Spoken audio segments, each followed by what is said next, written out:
Bueno, saludos cordiales y vamos a seguir analizando Juan 1.1 y hoy le traigo una premisa muy importante, muy interesante, los va a ayudar a ustedes a defenderse de los detractores, pseudo maestros falsos de la cristiandad, los falsos trinitarios. Y voy a hablarle acerca de qué tipo de ontología tiene Jesús. Vamos a contrastarlo con los seres celestiales, los ángeles. ¿Son los ángeles seres divinos? Porque la cristiandad, tanto católico y protestante, dice que no son seres divinos, como Jesús y el Padre. Sí son seres divinos, lo que entra en una categoría diferente con relación al Padre. Y vamos a ver cómo Jesús entra en la misma categoría, en el mismo grupo de los dioses divinos.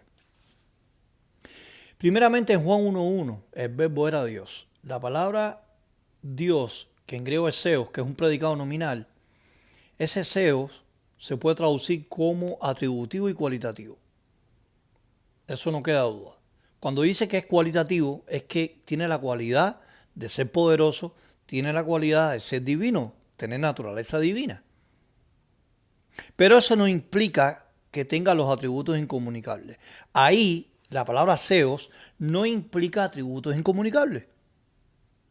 Solamente Cristo o el apóstol Juan está dando la idea de que es un ser divino, como los ángeles. Voy a utilizar traducciones de la Biblia, que aunque no quieren aceptarla, porque últimamente ellos no quieren aceptar ninguna traducción bíblica que los refuta a ellos. Por ejemplo, voy a traer 5 traducciones bíblicas. Voy a utilizar la traducción interconfesional, que es católica. Voy a utilizar la Biblia del Peregrino por Luis Alonso Choquer, un erudito católico del idioma griego. Y voy a utilizar la tercera traducción, Biblia de Jerusalén. Y 2 traducciones protestantes, como la Biblia textual, muy famosa, y la nueva traducción viviente, muy famosa también. ¿Qué dice estas 5 traducciones? Que los ángeles son seres divinos y que el término Elohim es traducido por ser divino. Por ejemplo, la nueva traducción viviente en el Salmo 82.1 dice que Dios está en la asamblea de los seres divinos. Traduce seres divinos de una manera cualitativa a los ángeles. La traducción interconfesional en el Salmo 29.1 llama a los ángeles seres divinos. La Biblia del Peregrino, por Luis Alonso Choquer, traduce el Salmo 8.5 y los hizo a un ser divino. Lo pone cualitativo. Traduce el término Elohim por ser divino. La Biblia de Jerusalén dice que Dios está en la asamblea divina. Y la Biblia textual traduce el Salmo 89.6, seres divinos. Y la Biblia del Peregrino, también como la Biblia de Jerusalén, traduce el Salmo 82.1, asamblea divina. Dios juzga en la asamblea divina. También el término Elohim puede ser traducido por jueces, porque así lo dice el Salmo 82.6 a los seres humanos.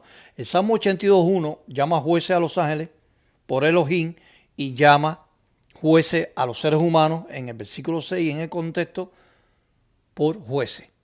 Así que el término Elohim puede traducirse por divinidad, por jueces y por poderoso. Esa es la etimología filológica del término Elohim en el hebreo semítico. Ahora, ¿por qué Cristo entra en la categoría de los ángeles como seres divinos a diferencia de el Dios Padre?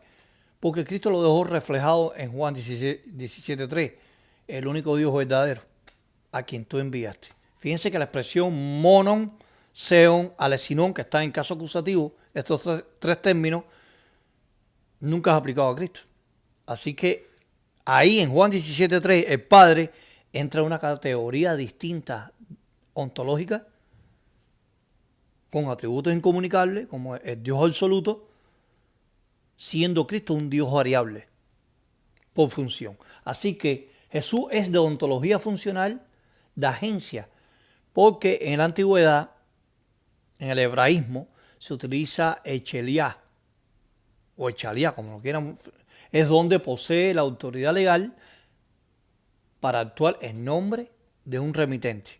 Así le pasó a Moisés, porque hay traducciones bíblicas como la Nácar Colunga pone Dios en mayúscula en Éxodo 7.1, te haré Dios para Faraón.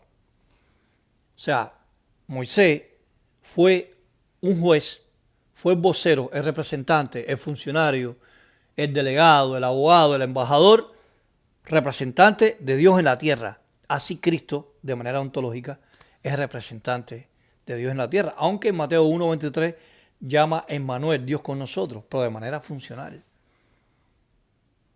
Es un ser divino, no discutimos eso, pero no tiene los atributos incomunicables, porque si Cristo tuviera los atributos incomunicables y fuera el Dios encarnado, el Dios Hijo, entonces estaba limitado, es un Dios limitado, porque no es omnisciente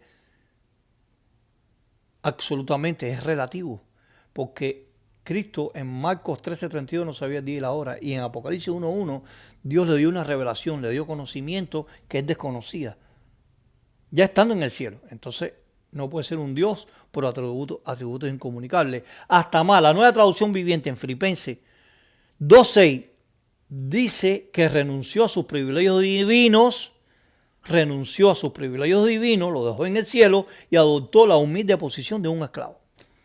Así que Cristo no podía ser 100% Dios en la tierra. Como dicen ellos que es el Dios encarnado de 1 Timoteo 3:16, Dios se manifestó en carne. Entonces, qué categoría de Dios se manifestó aquí en la tierra? Que estuvo entre los apóstoles. Es un Dios de la categoría de los ángeles. Cristo es un Dios de categoría de los ángeles sin atributos incomunicables, porque no tiene totalitariamente los atributos incomunicables. Por eso es que en Juan 1:18, monogenes no entra en esos atributos incomunicables. Monogenes es único en su clase.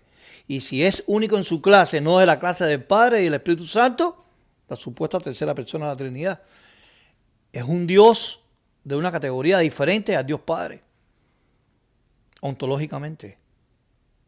Los atributos que tiene el Hijo no son los mismos atributos que tiene el Padre, son de categorías diferentes. O sea, Cristo es una categoría de Dios, de naturaleza divina, como los ángeles.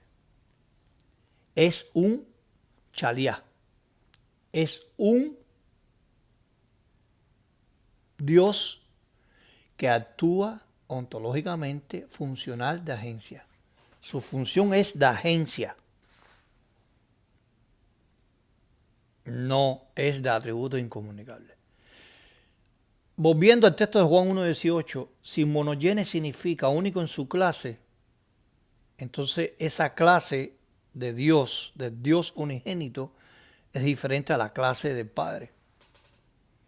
Entonces Cristo no entraría en el grupo de ontología por atributos incomunicables. Entra en la categoría baja de los dioses que son ángeles, como lo vimos ahora en la traducción viviente, interconfesional, del Peregrino, Jerusalén y Biblia textual. Llama seres divinos. No hay confusión. Así que ellos no pueden escudarse ahora que todas estas traducciones están mal. Entonces la Biblia textual está mal, la Biblia de Jerusalén está mal, la Biblia del Peregrino está mal, la interconfesional está mal, la traducción viviente donde dice en Filipenses 2:6 que renunció a sus privilegios divinos. Wow, dejó los privilegios divinos, los dejó. Los atributos incomunicables los dejó. Entonces, ¿qué hizo Cristo en la tierra? Estaba Dios con los apóstoles. El Dios encarnado estaba con los apóstoles. El Dios lobo estaba con los apóstoles. Claro que no. Se lo doy de tarea a la cristiandad, tanto católico como protestante. Denle like al video, suscríbanse al canal y nos vemos en otra parte más sobre Juan 1:1. Hasta luego.